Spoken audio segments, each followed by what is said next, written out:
Hello everyone, welcome to our YouTube channel. हमारा आज का सेशन रिलेटेड है foreign trade, export promotion and EXIM bank के से रिलेटेड एमसीक्यूज पे।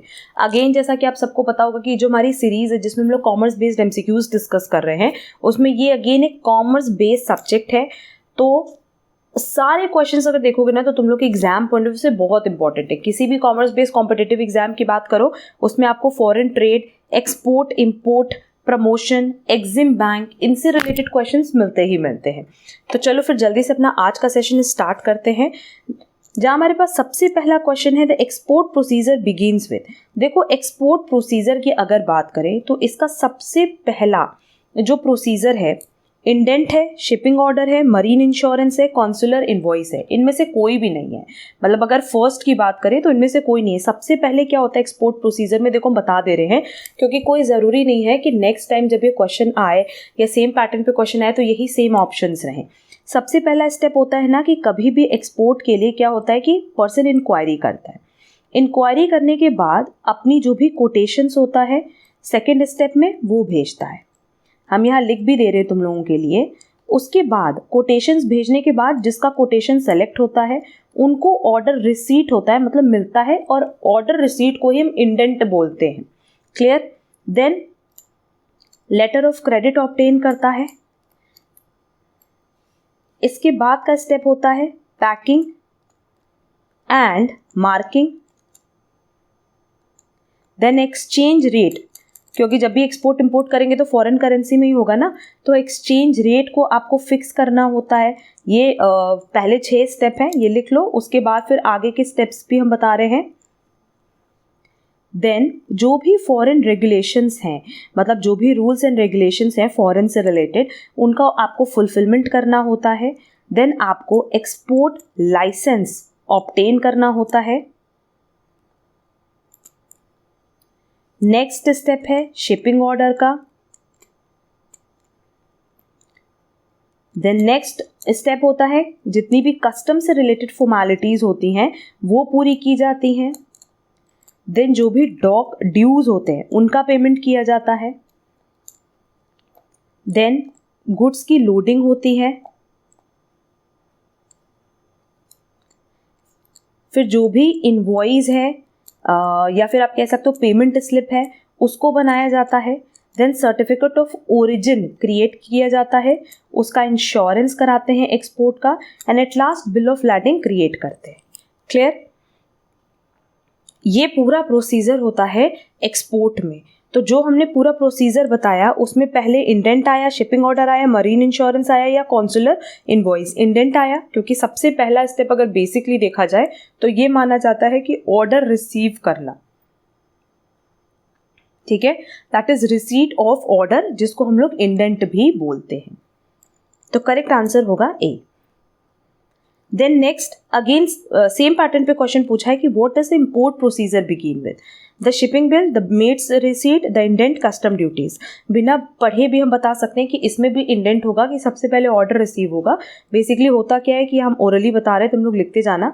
पहला स्टेप होता है trade inquiry and sending quotation. यही हमने एक्सपोर्ट में भी बताया कि पहले आप इंक्वायरी करते हो फिर कोटेशन भेजते हो।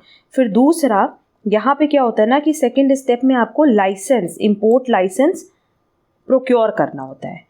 फिर आप जो भी फॉरेन एक्सचेंज रेट है उसको ऑब्टेन करोगे।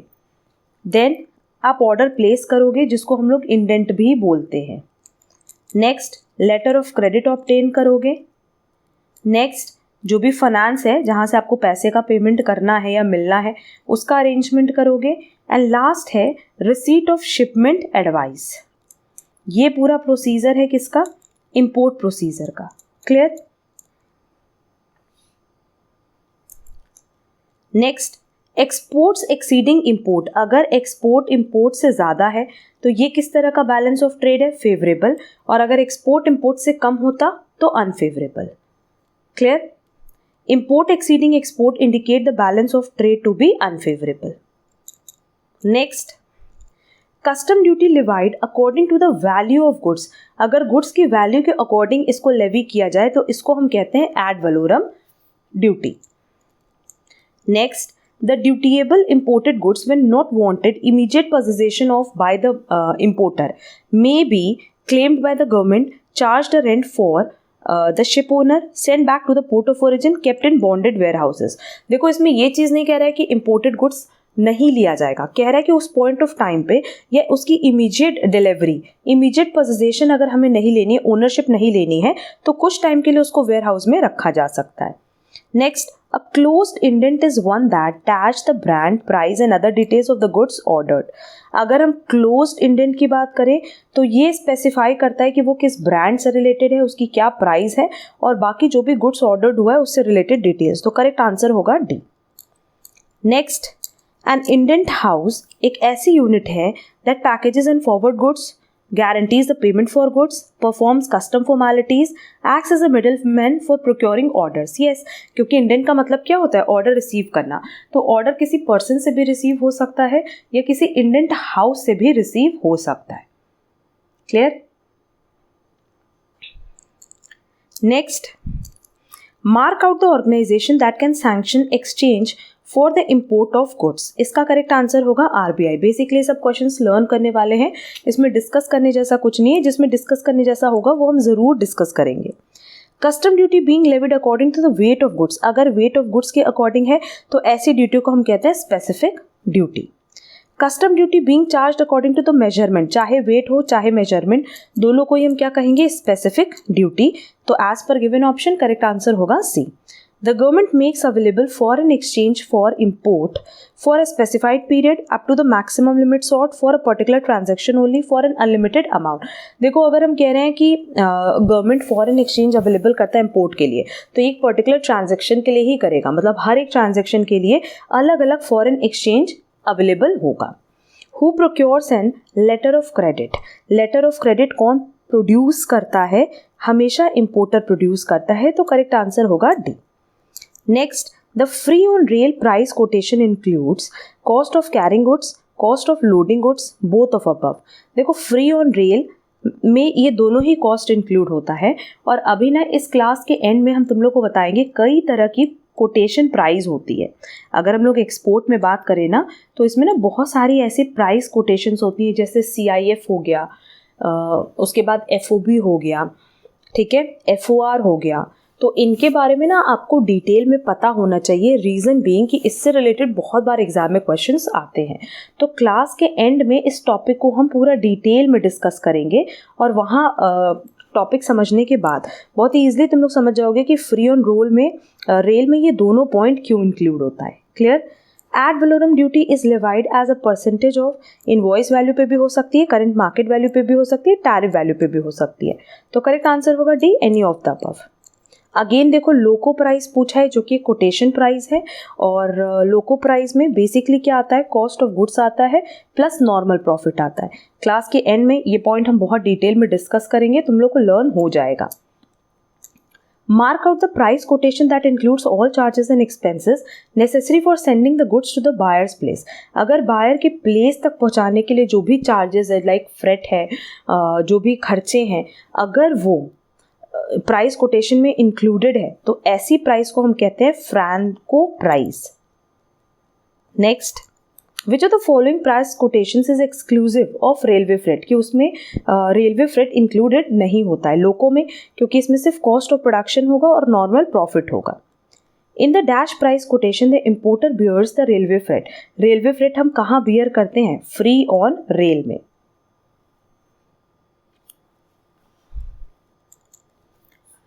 Next, Export Credit and Guarantee Corporation ECGC was established in.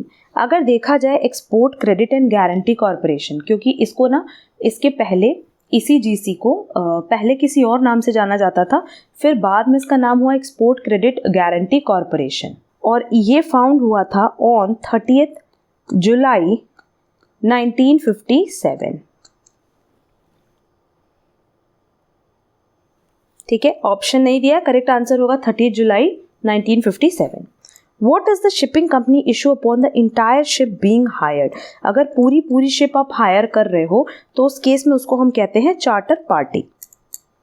Next, a ship owner issues a shipping order when. वो कब इशू करता है, जब फ्रेट रिजर्व्ड होता है एक्सपोर्टर के लिए, उस पॉइंट ऑफ टाइम पे सिर्फ शिपिंग ऑर्डर इशू किया जाता है. Next, the trade value of goods for the purpose of import duty is specified in the, अगर इम्पोर्ट ड्यूटी की बात करें तो इसको स्पेसिफाई किया जाता है कॉन्सुलर इनवॉइस में. Identify the document among the following that is a document of the title of goods: bill of entry, letter of credit, certificate of origin, bill of lading. Correct answer होगा D, bill of lading. अच्छा, bill of lading क्या होता है, bill of entry क्या होता है, इसके बारे में भी हम डिस्कशन करेंगे, क्योंकि लेटर ऑफ क्रेडिट तो मोस्ट प्रोबेबली सबको पता है, but still letter of credit, bill of entry and bill of lading, इन तीनों टॉपिक के बारे में हम डिस्कशन करेंगे इस क्लास के एंड में. ठीक है. Next, cause responsible for the slow growth of export is inadequate exportable surplus, uncompetitive price, transportation and shipping problem, all of the above. Correct answer होगा डी, क्योंकि ये सारे ही रीजन है स्लो ग्रोथ ऑफ एक्सपोर्ट के लिए. An importer wishing to re-export the goods is required to prepare. अगर आपको री-एक्सपोर्ट करना है तो आप क्या प्रिपेयर करोगे, shipping order, charter party, shipping bill और bill of lading. Correct answer होगा C, shipping bill. Next, the document acknowledging the receipt of goods on board a ship is, कह रहा है कौन मतलब जब गुड्स रिसीट होता है तो उस पॉइंट ऑफ टाइम पे किस डॉक्यूमेंट को अक्नॉलेज किया जाता है, बिल ऑफ लैडिंग को. Next, the bill of entry is required to be prepared for goods for domestic use, goods that are exempt from custom duties, bonded goods. इन तीनों के लिए ही बिल ऑफ एंट्री यूज किया जाता है. ठीक है. और क्लास के एंड में हम bill of lading, bill of entry के बारे में ज़रूर डिस्कस करेंगे ताकि थोड़ा बहुत तुम लोगों का कॉन्सेप्ट क्लियर कर सके. Next, the official appointed by the government to stay in a foreign country to oversee the nation's commercial interest is, correct answer होगा सी, कंसूल. और ये सब क्वेश्चन देखो लर्न करने वाला है, इसमें डिस्कस करने वाला नहीं है. जितने पॉइंट डिस्कस करने वाले हैं वो क्लास के एंड में आपको मिल जाएंगे. Next, custom duty being levied according to the weight of goods refer to, अगर वेट ऑफ गुड्स के हिसाब से है तो इसको हम कहते हैं specific duty. Next, the buyer bears all the expenses in the following mode of price quotation.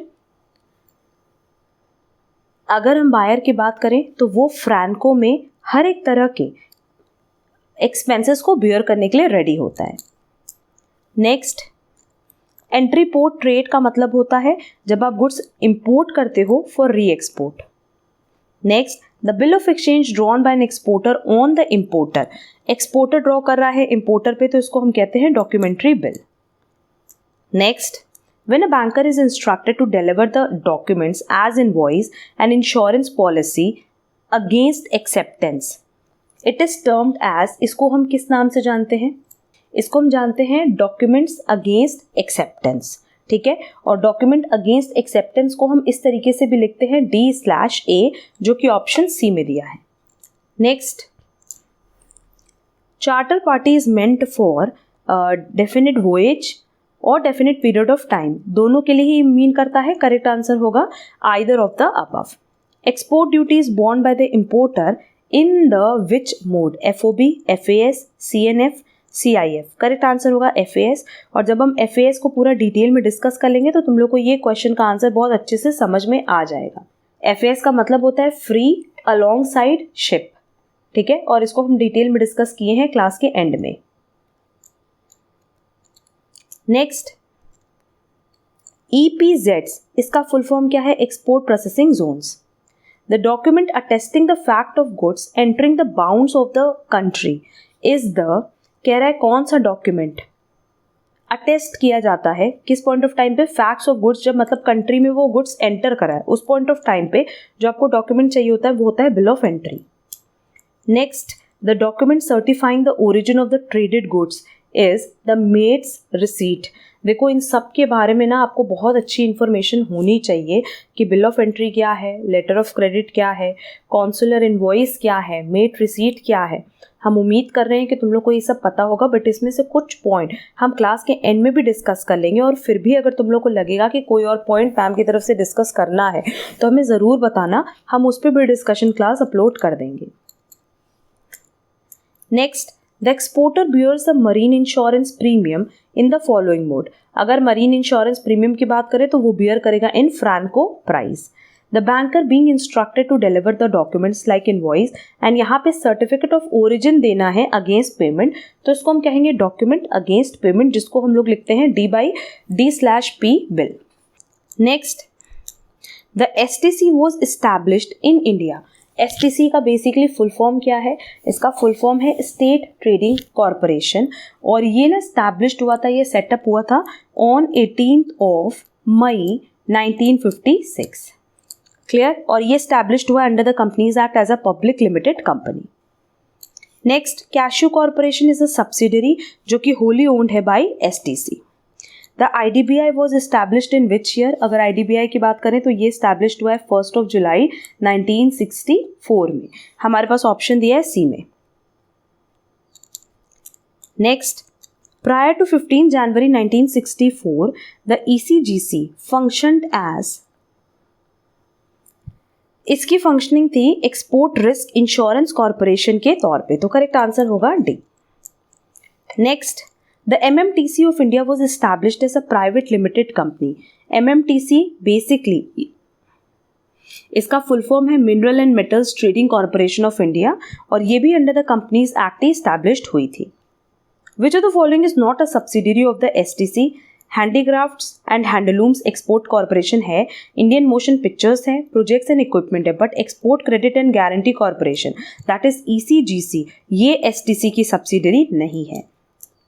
Next, a letter of credit signifies, letter of credit क्या है? कि बैंकर अग्री कर रहा है कि वो एक्सेप्ट करेगा एंड ड्यू डेट पे पेमेंट भी करेगा. हम लेटर ऑफ क्रेडिट के बारे में भी डिटेल डिस्कशन कर लेंगे.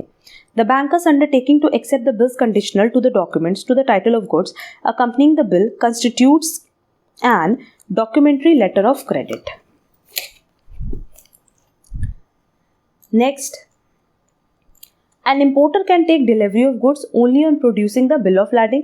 जैसे bill of lading आप प्रोड्यूस करोगे, आप गुड्स की डिलीवरी ले सकते हो. How can a bill of lading be transferred to another person? आप डिलीवरी दे करके भी कर सकते हो, इंडोर्समेंट से भी कर सकते हो. Clear? Any of the above इसका करेक्ट आंसर होगा. Next, dash bill of lading acknowledges the receipt of goods in apparently good condition. Clean इसका करेक्ट आंसर होगा. नेक्स्ट, इंडेंट का मतलब क्या होता है? हमने पहले ही बताया है. Receipt of order that is an order containing the terms of sale. How many copies are generally prepared of a bill of entry? Bill of entry की हमेशा 3 कॉपी ही प्रिपेयर की जाती हैं. नेक्स्ट, मेट रिसीट को कौन issue करता है? Met receipt issue होता है शिप कैप्टन के थ्रू. कितनी नंबर ऑफ कॉपीज प्रिपेयर की जाती है बिल ऑफ लैडिंग के लिए? याद रखना, बिल ऑफ एंट्री के लिए भी 3 और बिल ऑफ लैडिंग के लिए भी 3. कॉन्सुलर इनवॉइस ये कौन इशू करता है? ये इशू करता है console in the exporting company. और कॉन्सुलर इनवॉइस क्या होता है? वैसे इस पे 2 क्वेश्चन मैंने करवाया है. ये बेसिकली एक ऐसा डॉक्यूमेंट है जिसमें सारे कंटेंट्स एंड डिटेल्स होते हैं शिपमेंट के, मतलब जो भी शिपमेंट हुई है ना उसके सारे डिटेल्स आपको इसमें मिल जाएंगे. Next, primage refers to a payment made for, primage basically होता है लोडिंग से related. In which year EXIM bank was established? ये हुआ था 1 जनवरी 1982 को, जो कि ऑप्शन डी में दिया है. Next, which of the following organisations promote trade? STC, MMTC, ECGC, ये सब के सब ट्रेड से ही रिलेटेड है. करेक्ट आंसर होगा D. Next, the term duty drawback. Duty drawback का मतलब क्या होता है? ड्यूटी ड्रॉबैक का मतलब होता है रिफंड. ठीक है, refund of import duty for the exporters. Counter trade का क्या मतलब है? काउंटर ट्रेड का मतलब होता है all international trade in which goods are swapped for goods. कोई भी इंटरनेशनल ट्रेड जहां आप गुड्स के बदले गुड्स स्वैप कर रहे हो. EXIM bank was set up by an act of establishment in which year? 1982. Next, consider the following. Which of the above policy measures would lead to an expansion of export? Export duty, export subsidy, liberal import entitlement, revaluation of currency. No doubt अगर आप export subsidy या revaluation of currency की बात करो तो ये export को promote करता है. करेक्ट आंसर होगा D. Next, a centrally sponsored export promotion industrial park scheme has been in operation since 1996 to 1997, advises the state to identify and strengthen the export centers, involves creation of infrastructure facilities for export promotion. इनमें से कौन सा statement correct है? ये तीनों ही statement correct है about centrally sponsored export promotion industrial park इसकी. Next, which of the following items are not considered to be export promotion measures? Quota certificate, ये एक्सपोर्ट प्रमोशन के लिए नहीं है. कैश कंपनसेटरी असिस्टेंस है. सिस्टम ऑफ एक्सचेंज कंट्रोल नहीं है. Marketing development fund है. तो पहला और तीसरा अगर देखा जाए तो ये एक्सपोर्ट प्रमोशन मेजर्स नहीं माने जाते.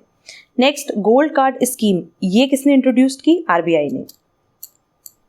Next, new export promotion scheme में क्या आता है? Target plus, serve from India, focus market, ये सब कुछ आएगा.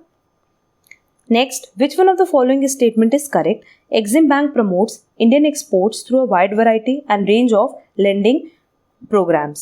Correct है? Exim Bank does not extend a non-funded facility. Overseas investment finance facility is not a part. ये तो part है Exim का. Exim Bank was established to provide assistance. No. Correct answer होगा A कि Exim Bank की बात करें तो ये export को properly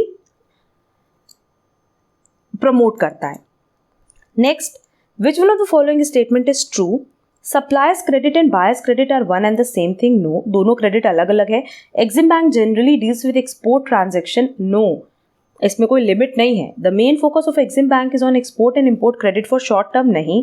ECGC provides no protection against the hazards of nature. Yes, अगर ECGC की बात करें तो यहाँ पे हम लोग वो कितना hazardous है, कितना अगेंस्ट है इन्वायरमेंट के, उसकी बात नहीं होती है. सिर्फ किसकी बात होगी? एक्सपोर्ट की, इंपोर्ट की. Next, which of the following statement is not true in the context of import export trade? Under a CAF contract the cost of insurance is to be borne by the buyer और the importer. ये correct है. ये cost and freight की बात कर रहा है. Marine insurance covers the risk during the sea voyages only. Yes. The standard all risk cover automatically covers war risk as well. No. अगर सारे रिस्क हैं तो उसमें वॉर का रिस्क नहीं इंक्लूड होता है. ठीक है, तो करेक्ट आंसर होगा सी की स्टेटमेंट इनकरेक्ट है. लेटर ऑफ क्रेडिट किसके बिहाफ पे ओपन होता है? Always on the behalf of importer. Next, which of the following guarantees are offered by the ECGC which help the banks to extend credit to exporters? Packaging credit guarantee, post shipment export credit guarantee, export production finance guarantee, transfer of fund. Fund की guarantee यहाँ पे नहीं मिलती. Correct answer होगा A. Next, which of the following statements are correct? Bill of lading is a document of title. Yes. Green shipping bill is use for export of goods entitled to duty drawback. Yes. And airway bill is not a document of title. हाँ, ये document of title नहीं है. A consumer invoice and proforma invoice are one and the same. नहीं, अगर consumer invoice या proforma invoice की बात करें तो ये दोनों अलग अलग इनवॉइसेस हैं और इनके बारे में भी होपफुली आपको थोड़ा बहुत आइडिया होगा. नहीं होगा तो ज़रूर से रीड करना, क्योंकि कुछ कॉन्सेप्ट्स ही हमने लिए हैं क्लास के एंड में. सारे कॉन्सेप्ट्स हम डील नहीं कर रहे हैं. तो पहला, दूसरा, तीसरा, ये 3 स्टेटमेंट करेक्ट है. नेक्स्ट, एक्जिम बैंक को अगर हम लोग डिस्क्राइब करें तो ये non banking non financial company है. नेक्स्ट, आपको मैच करना है. अगर हम लोग शिपिंग बिल की बात करें तो to transport cargo by ship. Bill of lading की बात करें for having loaded the cargo in the ship.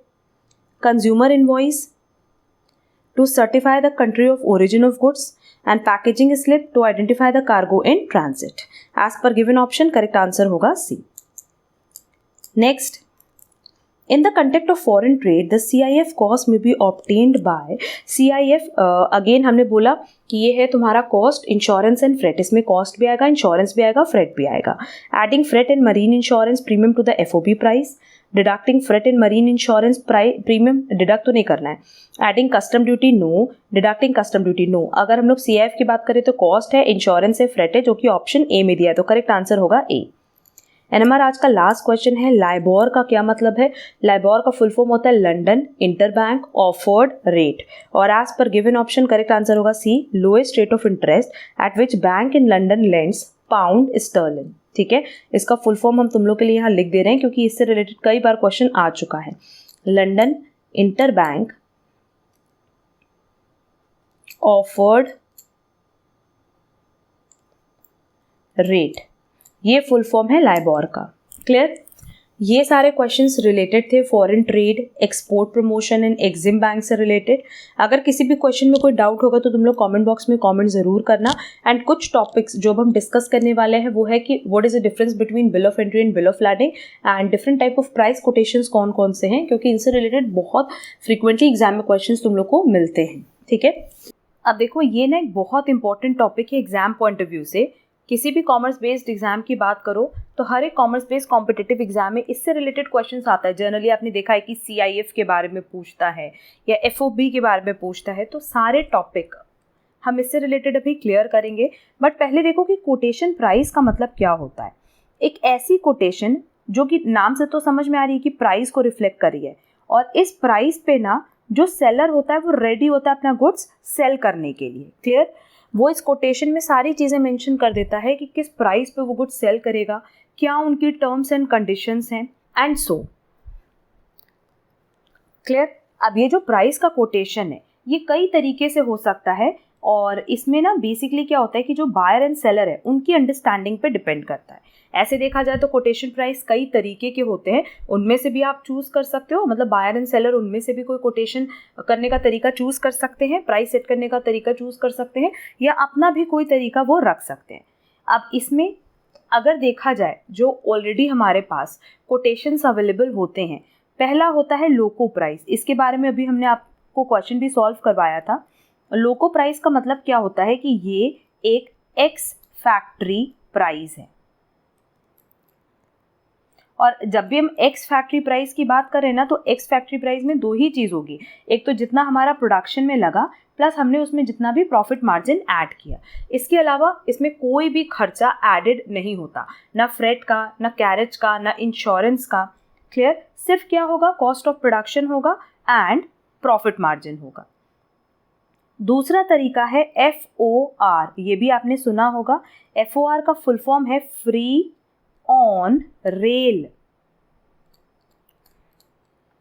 अब इसमें क्या होता है ना कि जो सेलर होता है, ये बेसिकली जो कोटेशन प्राइस है इसमें यही बताया जाता है कि सेलर कितना प्राइस कवर करेगा आपसे। ठीक है, और कौन कौन से ऐसी प्राइजेस हैं या ऐसे कौन कौन से चार्जेस एक्सपेंसेस हैं जो कि सेलर अपनी तरफ से बियर करने वाला है। जैसे कई बार तुम लोगों को पता होगा कि मान लो तुमने शॉप पे, नॉर्मल मैं एक एग्जांपल दे रही कि मान लो आप शॉप से कोई सामान खरीदते हो, ठीक है। अब वो सामान ऐसा है कि आप अपने साथ कैरी नहीं कर सकते, उसको शॉपकीपर को भेजना होता है। तो शॉपकीपर क्या कहता है कि देखो जो ये फ्रेट का चार्ज है, जो भाड़ा है लाने ले जाने का, वो कौन बियर करेगा। तो ये हम लोग डिसाइड कर लेते हैं ना कि वो सेलर बियर करेगा कि बायर बियर करेगा। अगर मान लो वो सामान आपका 1000 का है और उसका फ्रेट चार्जेस है 100, अगर सेलर बियर कर रहा है तो ठीक है, वो आपसे 1000 रुपये ले लेगा और ये 100 रुपीज़ अपनी तरफ से चार्ज करेगा। बट अगर बायर को ये बियर करना होगा तो वो पूरा का पूरा 1100 बियर करेगा। क्लियर, वैसे देखो तुम लोग अमेजन से, फ्लिपकार्ट से, कहीं से भी कुछ भी ऑनलाइन ऑर्डर करते हो तो डिलीवरी चार्जेस देना होता है ना। कई बार क्या होता है डिलीवरी चार्जेस फ्री होता है, तो वो फ्री मतलब क्या, ऐसे थोड़ी फ्री है, वो तो सेलर बियर कर रहा है ना। और कई बार आपसे डिलीवरी चार्जेस लिया भी जाता है, तो जो डिलीवरी चार्जेस आपसे लिया जा रहा है वो बेसिकली कौन पे कर रहा है, बायर। तो आप खरीदार हो ना, आप पे कर रहे हो। ठीक है, तो यही चीज़ यहाँ पे भी होती है कि जब भी हम एक्सपोर्ट इंपोर्ट की बात करते हैं तो उसमें बहुत सारे खर्चे होते हैं, फ्रेट के मतलब एक्सपेंसेस होते हैं, इंश्योरेंस के होते हैं, और भी बहुत सारे खर्चे हैं। वो डिसाइड किया जाता है कि वो कौन बियर करेगा। क्लियर, तो फ्री ऑन रेल में क्या होता है कि जो सेलर है ना वो बियर करता है cost of transporting the goods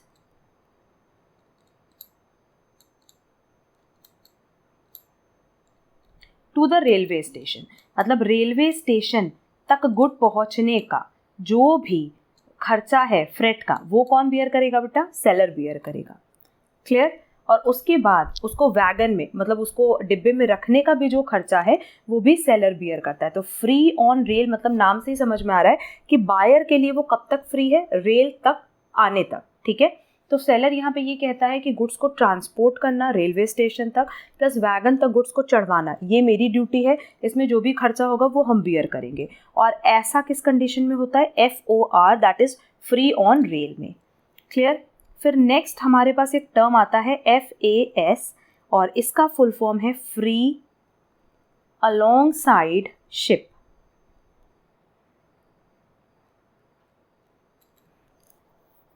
अब इस प्राइस में ये फ्री अलोंगसाइड शिप मतलब इस प्राइस में हर वो एक्सपेंस इंक्लूड रहता है, चाहे वो ट्रांसपोर्टेशन का हो। सारे एक्सपेंसेस कौन बियर करेगा? सेलर बियर करेगा। और कहाँ से कहाँ तक का बियर करेगा? सेलर के वेयर हाउस से ले करके उसको पोर्ट तक पहुँचाने का जो भी खर्चा होगा, हमने क्या बोला, सेलर के वेयर हाउस से लेकर के उसको पोर्ट तक पहुंचाने का जो भी खर्चा होगा सारा का सारा सेलर बियर करेगा। तो अब आप बोलोगे कि मैम फ्री ऑन रेल और फ्री अलोंग साइड शिप में क्या अंतर है? बहुत अंतर है। ये बेसिकली हम लोग यहाँ पे रेलवे स्टेशन की बात कर रहे हैं और यहाँ पे शिप तक गुड्स पहुँचाने की बात कर रहे हैं।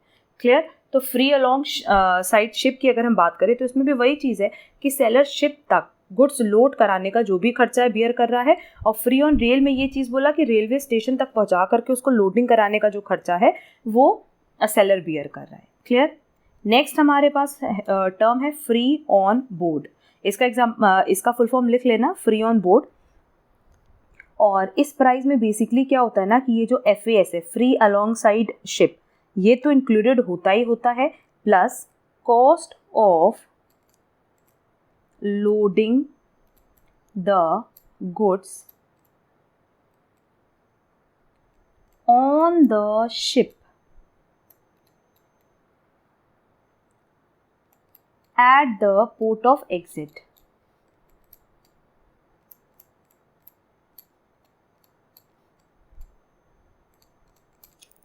क्लियर? तो फ्री ऑन बोर्ड मतलब क्या हो गया कि यहाँ पे फ्री अलोंग साइड शिप तो होगा, मतलब ट्रांसपोर्टेशन का खर्चा तो सेलर बियर कर ही रहा है, साथ ही साथ लोडिंग का भी गुड्स कौन बियर करेगा? सेलर बियर करेगा। तो हम एक बार सारी चीज़ें फिर से बता रहे हैं।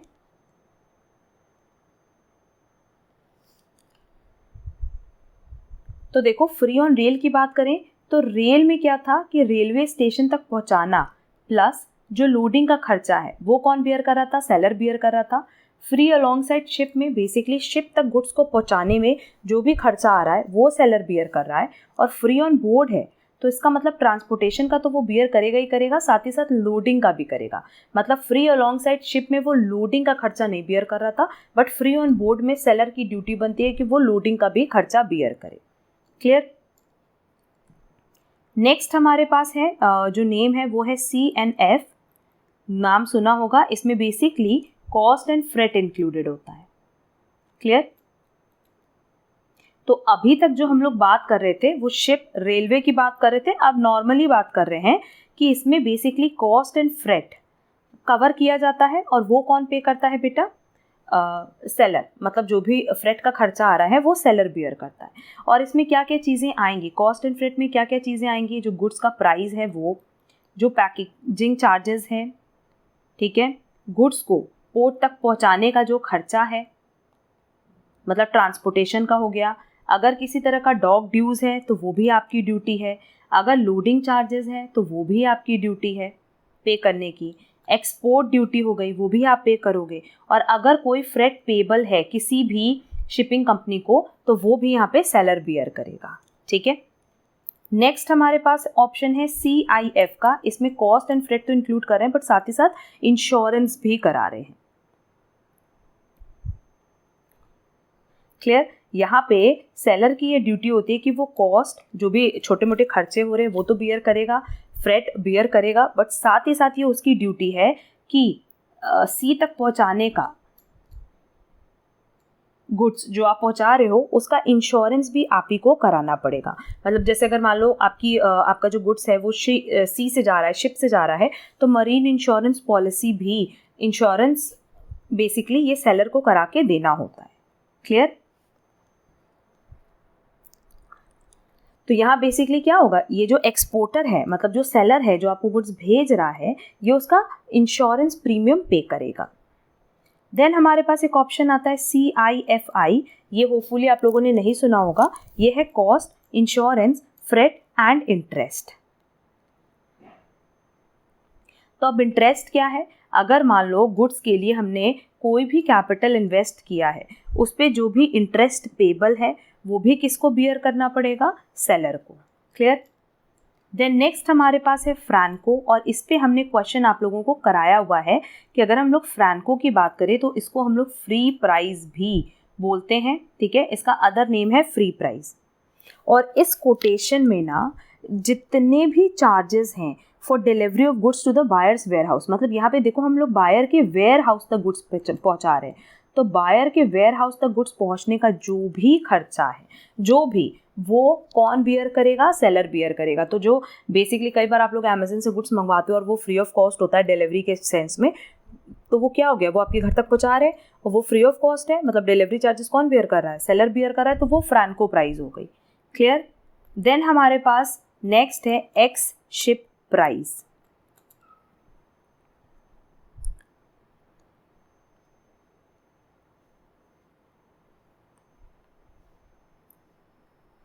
अब एक्स शिप प्राइस क्या है कि जहाँ पे गुड्स पहुँचना है, मतलब जो पोर्ट ऑफ डिस्चार्ज है। अभी तक हम क्या कह रहे थे कि जहाँ से गुड्स निकल रहा है, और अब हम कह रहे हैं कि जहाँ पे गुड्स पहुँच रहा है वहाँ तक का जो भी खर्चा है वो सेलर बियर करेगा। Clear? Next, in bond price. अब इन बॉन्ड प्राइस क्या है?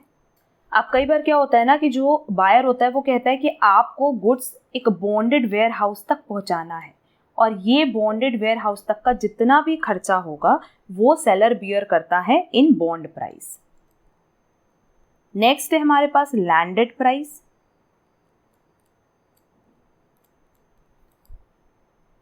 नाम से ही समझ में आ रहा है कि जो पोर्ट ऑफ डेस्टिनेशन है, मतलब जहां तक आपका गुड्स पहुंचना है। अभी तक हम बार बार कह रहे हैं कि अभी तक हम ये कह रहे थे कि जिस पोर्ट से गुड्स निकल रहा है, अब हम कह रहे हैं जिस पोर्ट पे जिस डेस्टिनेशन पे आपका गुड्स पहुंचना है वहाँ पे लैंड करने तक का जो भी खर्चा होगा वो एक्सपोर्टर बियर करेगा, तो उसको हम कहेंगे लैंडेड प्राइस। और लास्ट हमारे पास है ड्यूटी पेड प्राइस। अब ड्यूटी पेड प्राइस क्या है? ये प्राइस बेसिकली इंक्लूड करता है हर वो खर्चा जो कि बॉन्डेड वेयर हाउस तक गुड्स पहुंचाने का है, प्लस इसमें इंपोर्ट ड्यूटीज़ भी इंक्लूडेड होती हैं। अब ये जो बॉन्डेड वेयर हाउस है ना, यहाँ पे जो हम लोग बॉन्डेड वेयर हाउस की बात कर रहे हैं, ये कौन से बॉन्डेड वेयर हाउसेज हैं? ये इंपोर्टिंग पोर्ट है, ठीक है। ये कौन से पोर्ट है? इंपोर्टिंग पोर्ट है। तो इंपोर्टिंग पोर्ट तक पहुँचाने का जो आपका खर्चा है, प्लस जो इंपोर्ट ड्यूटीज़ का खर्चा है, वो कौन बियर करेगा बेटा? सेलर बियर करेगा। तब हम उसको कहते हैं duty paid price. Hopefully clear होगा। ये सारे के सारे कोटेशन प्राइस थे, और इनसे ना जर्नली एग्जाम में क्वेश्चंस आपको मिलते ही मिलते हैं, तो इनकी प्रैक्टिस एक बार अच्छे से कर लेना। देखो जितना रेलेवेंट था हमने लिख भी दिया है, अदरवाइज जो हमने बोला है उसको कहीं नोट डाउन कर लेना, सो दैट आप लोग उस चीज़ को रिटेन कर पाओ। अब हमारे पास एक टॉपिक था कॉन्स्यूलर डॉक्यूमेंट। कॉन्सुलर इनवॉइस या कॉन्सुलर डॉक्यूमेंट, ये बेसिकली क्या होता है?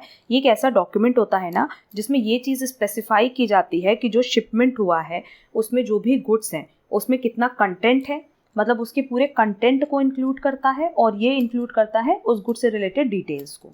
क्लियर?